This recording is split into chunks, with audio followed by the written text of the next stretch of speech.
Pickleball is the fastest growing sport in the U.S. with 8.9 million players reported in 2023.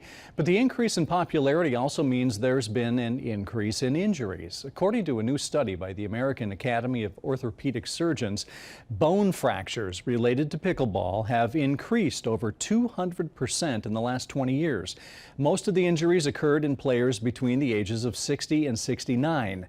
Dr. Nick Linkus says there are things players of any age should do to stay safe and healthy on the court. Just like any sport, treating it with respect. So an adequate dynamic warm-up, listening to your body while you're playing this sport. So a lot of injuries, especially soft tissue injuries, happen when you're overexerted and you lose kind of the protective mechanisms when your muscles get fatigued, and then that's when you get injured.